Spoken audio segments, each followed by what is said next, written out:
Era e ftohtë e mëngjesit të nëntorit përplasej, lehtë mbi xhamat e autobusit që po nisej nga Tirana drejt Frankfurtit. Në sediljen e dytë, ulur pranë dritares, ndodheshin Arlindi dhe Aldini. Dy vëllezër binjak 30 vjeçar që nuk i ndante as pamja, as dhimbja. Kishin të njëjtat syngjyrë kafeje, të njëjtin buzëqeshje që dikur e kishin trashëguar nga ëma, por që tashmë kishte mbetur e zbehur nga mungesa e saj. Pas 26 vitesh pa e parë, pa e dëgjuar, pa e përqafuar, ata më në fund po niseshin drejt saj. Një udhëtim që nuk ishte thjesht fizik, ishte udhëtimi më i rëndësishëm i jetës së tyre.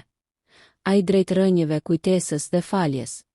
Në duart e Arlindit dridhe një letër e vjetër me boj gati të shuar.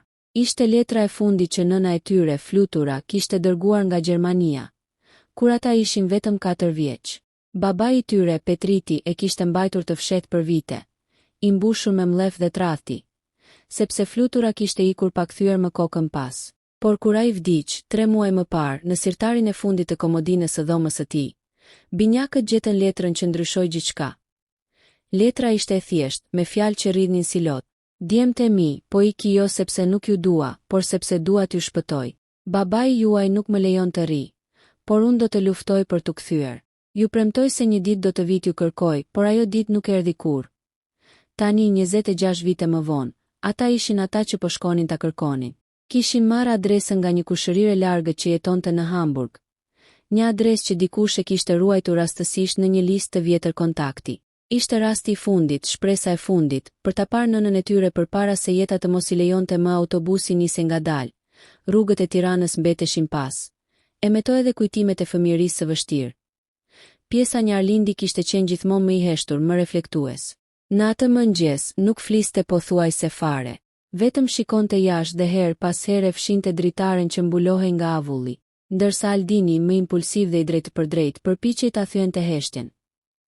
Po mendon se si do jetë ajo, nuk e di, u përgjigj Arlindi pa e kthyer kokën. Mbase është plakur shumë. Mbase nuk do të na njoh, do të na njoh, s'ka si jo. Ne kemi sytë e saj, e ke harruar, Arlindi buzëqeshi lehtë. Ishte e vërtet, që kur ishin fëmijë, të gjithë në lagje u thoshin çunat e Fluturës. Edhe pse ajo kishte ikur, fytyrat e tyre e mbanin të gjallë kujtimin e saj. Ata u rritën me shumë vështirësi. Babai, i zemëruar me botën dhe me veten, e kishte kthyer dhimbjen në alkool. Djemtë ishin mësuar të kujdeseshin për njëri tjetrin, për shtëpinë dhe për jetën. Shkollën e përfunduan me shumë mundim, duke punuar që në moshën 14 vjeç. Nëna për ta ishte një hije e përzier me ëndër. Një figurë që nuk e kishin parë, por e ndjenin çdo natë, në netët kur babai bërtiste dhe shisnin lodrat për bukë. Kur babai vdiq, funerali u bë i heshtur. Shumë pak njerëz erdhën. Ishte pikërisht atëherë që Arlindi, duke rregulluar sirtarët, gjeti letrën. Leximi i saj i tronditi, dhe që atë moment diçka ndryshoi mes tyre. Aldini tha me vendosmëri, do ta gjejmë Arlind. Se lëm kështu. Nuk dua të vdes pa ja parë syt. Rrugëtimi i tyre drejt Gjermanisë ishte i gjatë. Autobusi kalonte nga Maqedonia, Serbia, Hungaria, çdo ndalesë ishte një kapitull i heshtur i jetës së tyre. Në stacionet e kafes, binjakët rinin gjithmonë bashkë. Njëherë një zonjë e moshuar hungareze i pyeti. Ju jeni vëllezër, binjak, u përgjigj Aldini me një buzëqeshje, ngjashmëri e mahnitshme. Po ku shkoni, në Gjermani, tha Arlindi me zë të ulët. Për të takuar nënën tonë. Gruaja buzëqeshi ngrohtë, pastaj uli kokën sikur e kuptoi dhimbjen pa fjalë. Uroj të jetë ende aty për ju.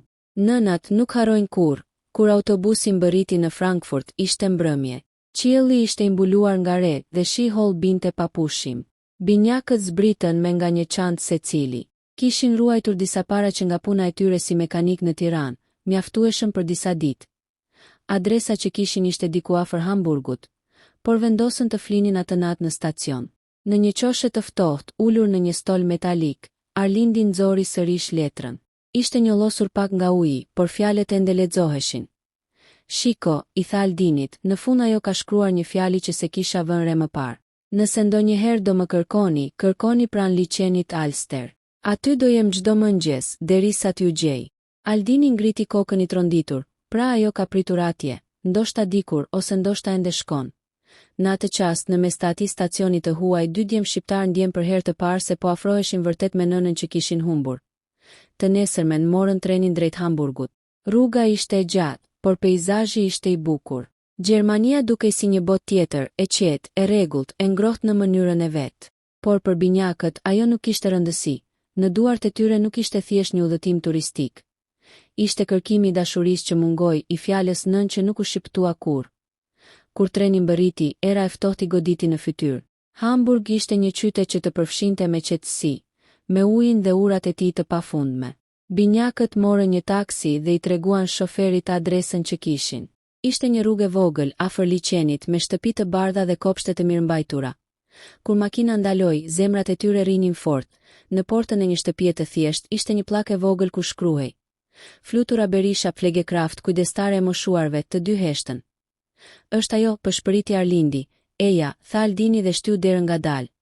Në kopsht një grua rreth të 50-ave e ca me flokë të thinjur dhe sy të lagësht po u iste lule. Kur dëgjoi zhurmën e portës, u kthye. Kovën e ujit e la të binte nga duart, ajo i pa. Dhe për disa sekonda asnjëri nuk foli. Vetëm syt flisnin, ata tre qëndruan ashtu në heshtje midis shiut dhe dridhjes së zemrës. Pastaj ngadalë flutura nisi të afrohej Arlind. Aldin, zëri i saj u drodh. O Zot, jeni ju në atë qast, dy djemt u hodhën në përqafimin e saj.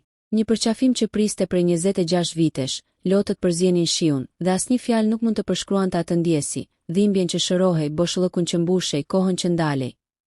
Pas gjithë atyre viteve, nëna dhe bitë më në fund u gjetën. Por ajo çfarë do të zbulonin në ditët që pasonin do ta ndryshonte përfundimisht mënyrën se si e kishin parë të shkuarën. Era e Hamburgut kishte një freski që dukej se të hynte në shpirt. Ishte një ajër i lagësht, por i pastër, një kontrast i plot me gjithçka që Arlindi dhe Aldini kishin lënë pas në Shqipëri. Tani në shtëpinë e vogël të fluturës, gjithçka ndjente si ëndër. Një ëndër që nuk guxonin ta prishnin nga frika se mos zhdukej.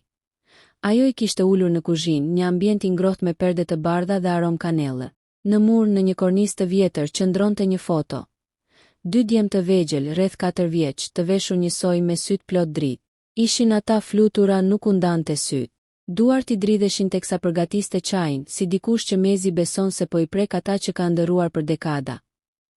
Nuk e di si t'ju kërkoj falje, tha ajo më në fund me zë të mekur.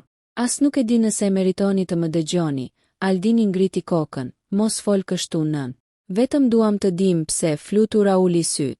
Lotët filluan t'i rridnin në heshtje. Po ta dini çfarë ndodhi atë natë, do më kuptonit, ishte viti 1999. Shqipëria ishte në kaos pas luftës në Kosovë dhe krizës ekonomike. Flutura punonte si mësuese ndërsa Petriti, babai i binjakëve, ishte shofer kamioni. Jeta e tyre ishte e thjeshtë, por e mbushur me dashuri. Deri në momentin kur ai u përfshi në kontraband karburanti dhe borxhe të mëdha. Një mbrëmje një grup burrash të panjohur kishin hyrë në shtëpi. Flutura mbante djemt në duar, ndërsa ata kërkonin paratë që Petriti u detyrohej. Ai nuk ishte në shtëpi. Ajo u përpoq t'i mbronte, por e qelluan me shuplaka dhe i than: "Nëse burri yt si kthem paratë, do t'i marrim djemt." Të nesërmen ajo shkoi në polici. Por në vend që ta ndihmonin e kërcënuan edhe më shumë, sepse Petriti ishte përfshirë në trafik. E vetmja rrugdalje ishte të largohej. Një mikesh e saj që punonte si sanitare në Gjermani i gjeti një mënyrë për të kaluar kufirin. Doja t'ju merja me vete, por nuk mundesha, tha flutura me zë që i dridhej. Do të na kapnin. Do t'ju humbja për gjithmonë. Babai juaj më premtoi se do kujdesej për ju, por ai më urrente që ika. Arlindi fshiu lotët. Ai nuk na foli kurrë për ty. Vetëm na tha se na kishe braktisur për një burr tjetër, flutura uli kokën. E di kështu e mora vesh më vonë. E lash gjithçka pas, por kur nuk pushova së kërkuari. Shkrova disa herë, por askush nuk më përgjigjej. Derisa humba çdo gjurmë, në murin përballë Arlindi pa disa letra të palosura. Janë letra që sta rritën, tha ajo. U ktheheshin gjithmonë mbrapsht me shënimin adrese pa njohur. Në duart e saj kishte 10 letra të verdha nga koha, me adresa të vjetra, me vula postare të Tiranës e Durrësit. Në njërin prej tyre, ajo kishte shkruar: "Jam ende këtu, çdo mëngjes pranë liçenit Alster. Shikoj fëmijët që luajnë dhe imagjinoj se jeni ju." Fjalët ishin si thi. Arlindi ndjeu se gjithçka që kishte urryer gjithë jetën, tani po shuhej përpara së vërtetës. Në mbrëmje, pasi hëngrën darkë bashk, flutura u tregoi fotografinë e saj të fundit me ta, një foto para shtëpisë me një trëndafil në dorë. Ishte dita e fundit, tha ajo me lot në sy. Ju ishit duke fjetur. S'mund t'ju zgjoja, Aldini e mbajti dorën e saj. Nuk e pse kërkon falje më. Jemi këtu tani, në atë moment, ajo qeshi për herë të parë. Një buzëqeshje ngrohtë që riktheu copëzën e nënës që kishin ndërruar. Por gëzimi u ndërpre papritur nga një kollë e fortë. Flutura u përkul mbi tavolinë, duart I dridheshin dhe për disa sekonda asgjë s'u kuptua. Arlindi u ngrit menjëherë. Nën, çfarë ke? Ajo fshiu buzët, por në gishtaj mbeti një njollë errët gjak. Të nesërmen në spital mjeku u tha se ajo vuante nga kanceri I mushkërive në fazën e fundit. Ishte vetëdijshme, por nuk donte ta përmente që ditën e parë. Më mbeti shumë për të thënë, por nuk më mbeti shumë kohë, tha ajo me zë të ulët. Prandaj jam mirënjohëse që më gjetët, Arlindi ndjeu se po I binte bota mbi kokë. Do të shpëtojmë, nën. Do të gjejmë mjekët më të mirë, nuk do dorëzohemi. Por ajo vetëm I ledhatoi flokët. Mos e ktheni këtë në dhimbje. Unë jam e lumtur. Ju më gjetët. Kjo është mrekullia ime. Ditët që pasuan u mbushën me kujtime. Binjakët e shoqëronin çdo mëngjes në liçenin Alster, aty ku ajo u thoshte se vinte për 20 vjet rresht çdo ditë me shpresën se do t'i shihte. Një herë Arlindi I tha: "Ke qenë shumë e fortë, nën." Ajo qeshi: "Jo, biri im. Kam qenë gjallë fal dashurisë për ju." Në mbrëmje ajo I kërkoi një gjë. "Kur të mos jem më, dua të më çoni në Shqipëri. Dua të prehem aty ku linda, në fshatin ton, pranë pemës së fikut që ju luani dikur poshtë saj." Koha ecte shpejt, më shpejt se çdo mjekim.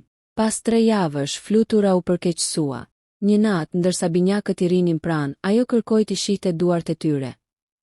"I keni si babai juaj," tha me një buzëqeshje të zbetë. "Por zemrën e keni si unë. Mos e humbni kurrë këtë." Pastaj me një frymëmarrje të thellë, u kthye nga Arlindi dhe tha: "Më falni që s'isha aty kur kishit nevojë për mua, por dua ta dini çdo ditë, çdo orë, çdo minutë kam jetuar për ju." Ajo I mbylli syt, ndërsa Aldini e mbante dorën dhe pëshpëriste. "Të duam, nën. Të duam shumë." Drita e mëngjesit hyri në dhomë dhe në heshtjen e saj të qetë. Ajo u shua me buzëqeshin që nuk kishte dhimbje më, kur e sollën trupin në Shqipëri, fshati u mblodhi të ri. Ishte një moment që shkrinte gjithçka, hidhërimin, urrëtitjen, keqkuptimet. Në varrimin e saj, Arlindi mbajti fjalën e fundit. Nuk pati nevojë të na arrisë që të mbetet nën. Mjaftoi dashuria e saj për të na mbajtur gjallë, edhe në mungesë. "Sot e falim, e nderojmë dhe rikthejmë në shtëpi." Pas ceremonisë, binjakët u kthyen pranë pemës së fikut. Era frynte butë dhe për një moment, ata e ndjen sikur ajo ishte aty. Në një gur të vogël, Arlindi gdhendi fjalë që do ta mbanin kujtimin e saj të përjetshëm. Flutura nën që u largua për t'i shpëtuar djemt, dhe u kthye për t'u falur. Vitet kaluan. Binjakët hapën një servis makinash në Tiranë. Në zyrën e vogël mbi tavolinë qëndronte një kornizë me një foto, ata të tre në kopshtin e shtëpisë në Hamburg, të buzëqeshur me shiun që binte lehtë. Sa herë që dikush pyeste për foton, Arlindi thoshte: "Është historia e një pritjeje." Sepse dashuria e një nëne mund të vonohet, por kur nuk humbet, dhe çdo vit në datën e përvjetorit të takimit të tyre, vëllezërit Binjaku udhëtonin në Hamburg. Shkonin në liçenin Alster, uleshin në stol dhe ndjenin erën që përkëdhelte ujin. Në heshtje shikonin qiellin dhe pëshpëritnin. "Të gjetëm, nën, dhe do të gjejmë gjithmonë." Kan kaluar 3 vjet që kur Flutura prehet në tokën shqiptare. Nën hijen e pemës së fikut që dikur e kishte mbjell me duart e saj. Çdo pranver, ajo pemë lulëzon me më shumë gjallëri, sikur jeta e saj e qetë të ushqehej nga dashuria e fëmijëve që I qëndrojnë pranë çdo vit. Arlindi dhe Aldini, tashmë 33 vjeç, kishin rindërtuar jetën. Hapën një servis makinash në periferi të Tiranës, Flutura Motors.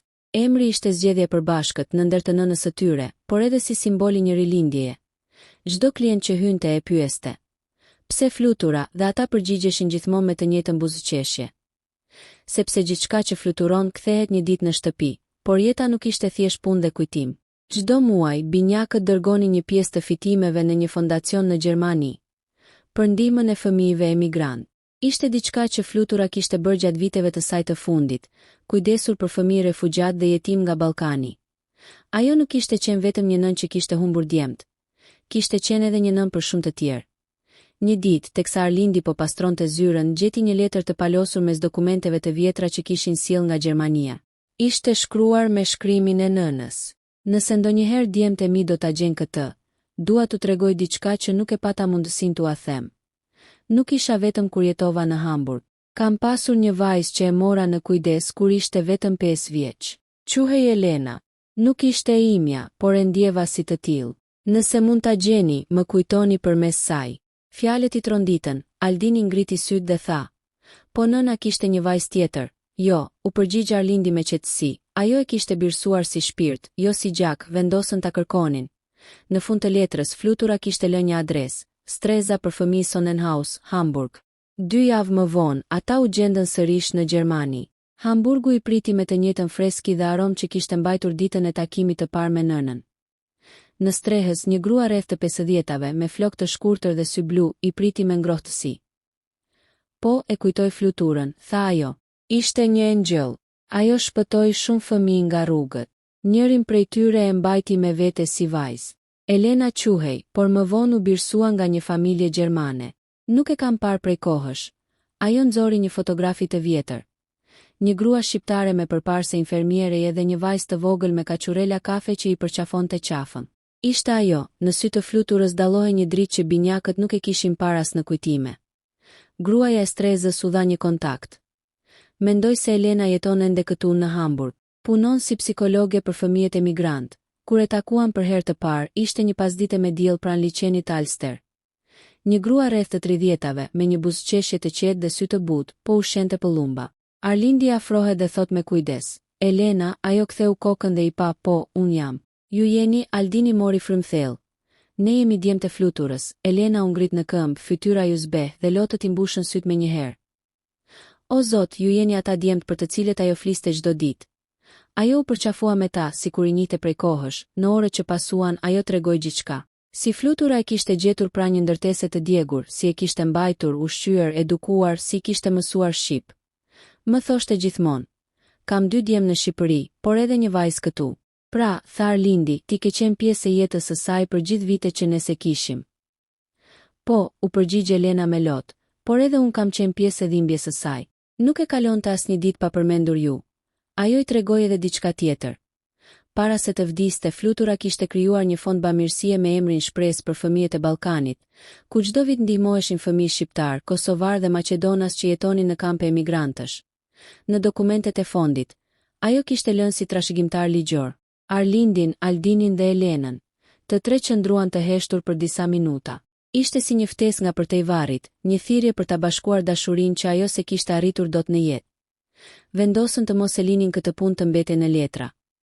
Pas disa muajsh hapën në Tiranë degën e parë të fondit Shpresë për fëmijët e Ballkanit. Në hyrje, një pllakë e gdhendur mbante fjalët e fluturës: "Asnjë fëmijë nuk duhet të ndjejë boshllëkun që ndjeva unë." Në inaugurim, u mblodhën 10 njerëz. Ishte një ditë me diell dhe era sillte aromë pranvere. Në fjalën e tij, Arlindi tha: "Nëna jon u largua për të na shpëtuar. Sot, përmes saj ne shpëtojmë të tjerë." Vitet që pasuan sollën shumë ndryshime.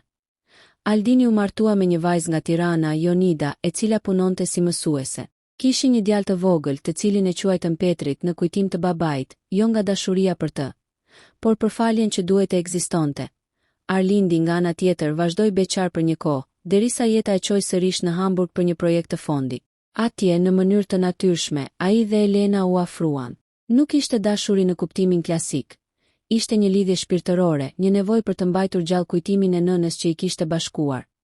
Një natë, teksa qëndronin pranë liçenit, Elena tha: "Nganjëherë më duket sikur ajo na shen nga ky ujë, sikur fryma e saj është në çdo val." "Ndoshta është," u përgjigj Arlindi, "sepse dashuritë që sakrifikojnë kur nuk zhduken." Një vit më vonë, ata vendosën të ndërtojnë në fshatin e lindjes së fluturës një shtëpi komunitare për fëmijët jetim, me emrin Shtëpia e Fluturës. Ishte një shtëpi e bardhë me dritare të mëdha dhe një obor plot trëndafila. Çdo mëngjes, fëmijët që jetonin aty luanin në pemën e fikut, dhe binjakët shpesh I shikonin nga dritarja, duke ndjerë se e kaluara e tyre dhimbshme kishte marrë kuptim. Në hyrje, ishte varur një pllak me një nga letrat e saj të fundit: "Nëse dikush do t'ju thotë se dashuria ka kufi, tregojini historinë time." Një pasdite vere, ndërsa fëmijët po luanin në obor, një vajzë e vogël me flok kaqurela pyeti Arlindin: "Gjagji, kush ishte flutura?" Ai ul në gjunjë, I vendosi dorën mbi supë dhe tha: "Ishte një nën që nuk u ndal kurrë së dashuruari, edhe kur jeta e ndaloi së qeni pranë." Vajza buzëqeshi: "A do vi ndonjëherë?" Arlindi shikoi qiellin e kaltër: "Ajo tashmë është këtu." Në çdo zemër që gjen dashuri, në mbrëmje kur dielli po perëndonte, binjakët qëndruan pranë varrit të saj. Ndjenin se çdo frymë e erës që përplasej me degët e fikut ishte një përqafim prej saj. Aldini tha me zë të ulët. Në fund, ajo na mësoi diçka që se mëson dot askush tjetër. Se dashuria e vërtet nuk matet me vite që mungon, por me mënyrën si mbetet gjallë, Arlindi shtoi. Dhe se falja është rruga e vetme për paqen. Ata ndezën një qiri të vogël që ndruan pak në heshtje, pastaj u kthyen drejt shtëpisë ku qeshjet e fëmijëve përziheshin me aromën e trëndafilave, në ajër, dukej sikur era përshpëriste. Jam këtu, bitë e mi. Mos më kërkoni më në rrugë të largëta. Jam në çdo zemër që rreh për dashuri. Kur treni ndaloi në stacionin e Mynihut, Elioni dhe Erioni qëndruan për disa sekonda në vend, pa lëvizur. Zemrat e tyre rrinin fort, sikur koha do të shpërthente nga pritja. Njëri shikonte tjetrin pa fjalë. Çdo mendim ishte i përzier me emocion, frikë, mall, gëzim dhe një dhimbje të thellë që vetëm ata e dinin.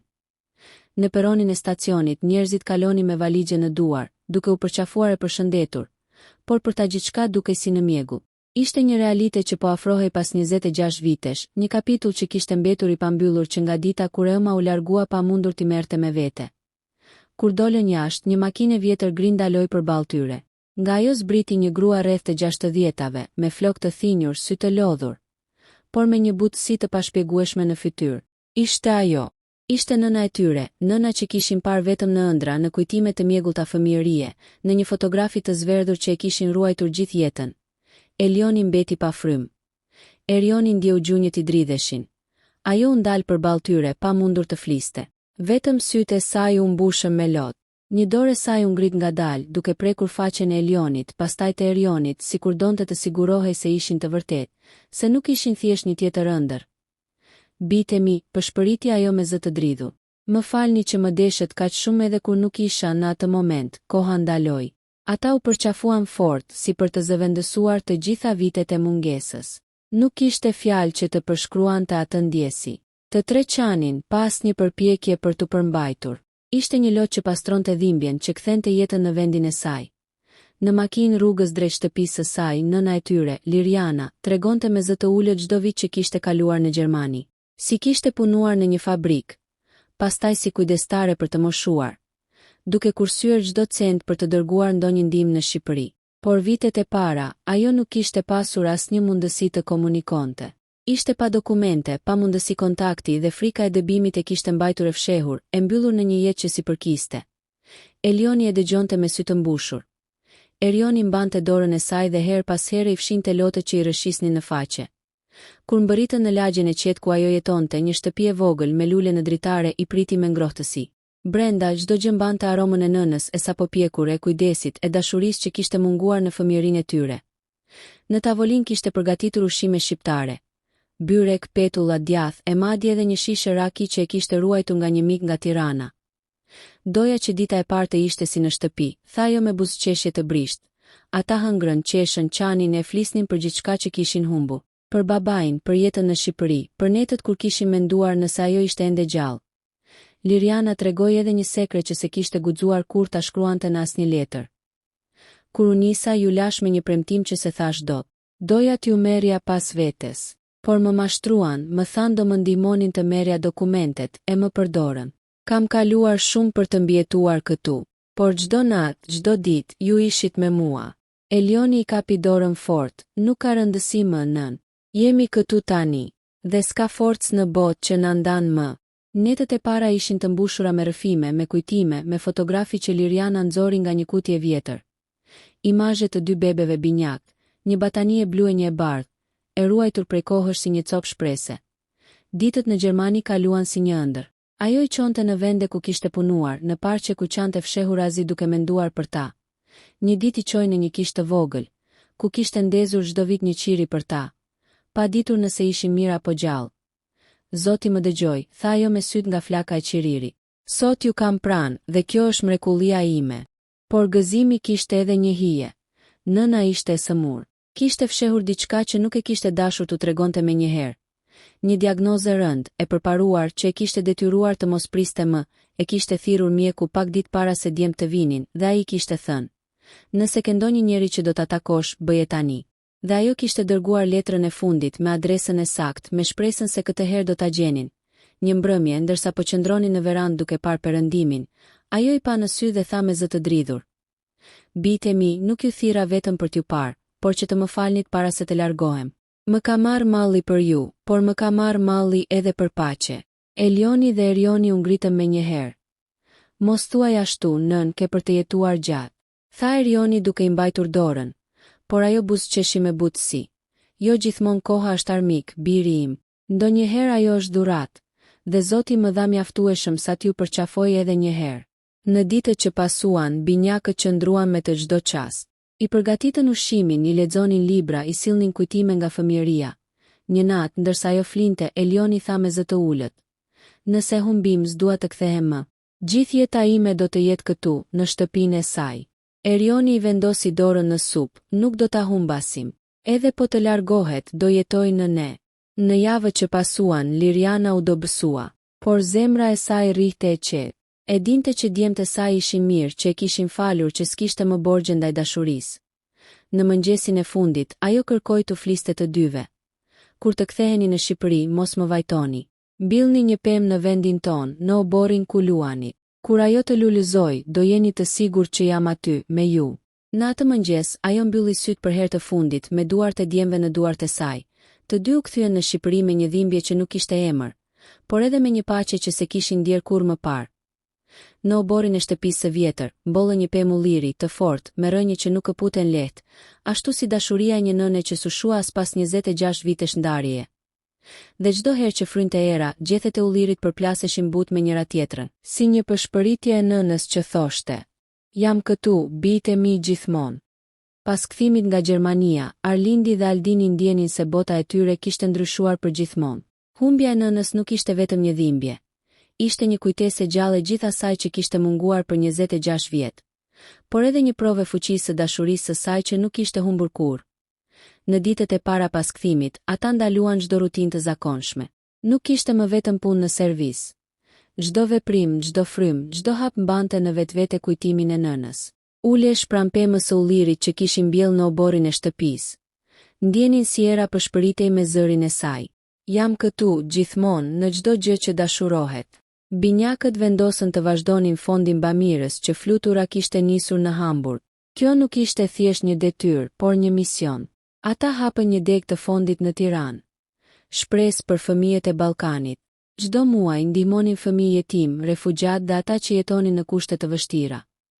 Në hapjen e parë, shumë prindër dhe fëmijë u mblodhën në një sallë të vogël. Arlindi u ngrit për të folur: "Nën, kjo është trashëgimia jote. Çdo ndihmë që bëjmë, çdo buzëqeshje që krijojmë, është një pjesë e dashurisë që na la. Nuk mund të rikthejmë jetën, por mund ta mbajmë dashurinë të gjallë në këtë botë." Në këtë moment, lotët e tyre përzien me gëzimin. Nuk ishte më dhimbje, por një paqe që vinte nga e vërteta. Dashuria e nënës ishte e pavdekshme, dhe ata kishin detyrë ta përhapnin atë. Vitet kaluan dhe binjakët u bën shtyllat e komunitetit. Aldini u martua me Jonidën dhe patën një djalë, Petrit, të cilin e quajtën në nder të babait. Ai nuk ishte qenë pjesë e jetës së tyre, por emri i tij u bë simbol i faljes dhe lidhjes së gjeneratave. Arlindi dhe Elena, vajza që flutura kishte ndihmuar dhe birsuar, zhvilluan një marrëdhënie të ngushtë dhe respekti të thellë. Ishte një lidhje shpirtërore, një kujtesë e përhershme e nënës që i kishte bashkuar. Së bashku punuan në fond, organizuan aktivitete për fëmijë, shëtitje edukative dhe kampingje dimërore. Një dimër, ndërsa të tre qëndronin pranë oxhakut të shtëpisë së fondit, Arlindi tha: "E kuptova diçka të madhe, Aldini. Nënat nuk humbasin kurrë. Ato mbeten në gjithçka që dashuronim, edhe kur nuk janë pranë." Aldini u përgjigj: "Po, dhe ne jemi këtu për ta bërë këtë dashuri të pavdekshme." Në çdo përvjetor të vdekjes së nënës, ata qëndronin pranë pemës së ullirit. Kjo pemë, e mbjell me duart e tyre, ishte simboli i lidhjes midis të kaluarës dhe së ardhmes. Çdo vit, ata ftonin fëmijë të strezave të ndryshme për të mbjellë një pemë ose për të kultivuar një kopsht. "Kjo është mënyra jonë për të thënë faleminderit", u shpjegonin fëmijëve. "Faleminderit për dashurinë dhe shpresën që nuk pushon kurrë." Një pasdite vere, kur dielli po perëndonte, Arlindi mbajti dorën e Aldinit dhe Elena pranë tyre. "Kjo është trashëgimia e nënës", tha ai. "Jo vetëm ne, por çdo zemër që dashuron do ta ndjejë praninë e saj." Elena buzëqeshi dhe tha: "Ajo na mësoi se dashuria nuk ka kufi, se falja është më e fortë se dhimbja, dhe se çdo fund është një fillim i ri." Një vit më vonë, binjakët vendosën të shkruanin librin e jetës së nënës së tyre dhe të tyre. Një histori për dashurinë, sakrificën dhe fuqinë e faljes. Ishte një mënyrë për të ndarë mes botës se sa e madhe mund të jetë dashuria e një nëne. Edhe kur mungon, edhe kur kohët janë të vështira. Ky libër u bë një simbol për komunitetin dhe për fëmijët e fondit. Çdo herë që dikush e lexonte, ndjente ngrohtësinë e një mrekullie të vërtetë. Dashuria që mund të vonohet, por nuk humbet kurrë. Në mbrëmje, ndërsa binjakët qëndronin pranë liçenit ku Liriana kishte ndezur qirinte e saj të parë për ta parë, Arlindi tha: "Shiko çdo val, çdo frymëre, çdo diell perëndim, ajo është këtu. Aldini ju bashkua, gjithmonë do të jetë në zemrat tona dhe në çdo gjë që prekim." Elena përqafoi të dy dhe për një moment ata ndjen se koha kishte ndalur përsëri, jo për t'i ndarë, por për t'i bashkuar në një dashuri që nuk do të shuhej kurrë. Dhe kështu jeta vazhdoi, e mbushur me kujtime, me veprime bamirësie dhe me një paqe që mund ta jepte vetëm një nën që kishte dashuruar pa kushte, duke lënë trashëgimin më të madhe që mund të kishte. Dashurinë që vazhdon përjetësisht. Historia mbyllet me një mesazh të fuqishëm. Dashuria e një nëne mund të vonohet, mund të sfidohet nga koha dhe largësia, por asnjëherë nuk zhduket. Ajo jeton përmes veprimeve të fëmijëve të saj dhe çdo zemre që mëson të falë dhe të dashurojë.